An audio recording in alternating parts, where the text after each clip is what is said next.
பச்சை பட்டாணியும் உருளைக்கிழங்கும் போட்டு கூட்டு எப்படி செய்யலான்னு பார்க்கலாங்களா? 4 உருளைக்கிழங்கு கொஞ்சம் பச்சை பட்டாணி போட்டு வேக வச்சு எடுத்துக்கலாம். கடாயில் 2 டேபிள் ஸ்பூன் அளவு ஆயில் சேர்த்துக்கோங்க. கடுகு உளுந்தம் பருப்பு போட்டு அது நல்லா பொரிஞ்சதுக்கப்புறம் கருவேப்பிலை சேர்த்துக்கலாம். ஒரு பெரிய வெங்காயம் கட் பண்ணி சேர்த்துருக்கேன். இது நல்லா வதங்கினதுக்கப்புறம் ஒரு தக்காளி சேர்த்துக்கலாம்.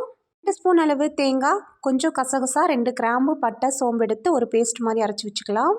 இப்போ நம்ம வேக வச்ச பட்டாணி உருளைக்கிழங்கும் இது கூட ஆட் பண்ணிக்கலாம். மசிச்சு நீங்கள் சேர்த்துக்கோங்க. இப்போ நம்ம அரைச்சி வச்சுருக்க பேஸ்ட்டை இதில் சேர்த்துக்கலாம். நல்ல ஒரு கிளறி விட்டுட்டு தேவையான அளவுக்கு நம்ம உப்பு சேர்த்துக்கலாம். கொஞ்சம் இதில் கறி மசால் தூள் நான் சேர்த்துக்கிறேன். கறி மசால் தூள் சேர்க்குறப்போ டேஸ்ட் வைஸ் சூப்பராக இருக்கும். தேவையான அளவு தண்ணி சேர்த்து நல்லா ஒரு தட்டை போட்டு மூடி வச்சுருங்க. கொஞ்ச நேரத்துலேயே இது நல்லா வெந்து ட்ரை ஆனதுக்கப்புறமா கொஞ்சம் மல்லித்தலை, கொஞ்சம் புதினா தலை சேர்த்துக்கலாம். இதை கூட்டாகவும் யூஸ் பண்ணிக்கலாம். கொஞ்சம் தண்ணி மாதிரி வச்சோம் அப்படின்னா இதை சப்பாத்தி பூரிக்கெல்லாம் நம்ம குருமாவாகவும் யூஸ் பண்ணிக்கலாம். ஸோ ட்ரை பண்ணி பாருங்கள்.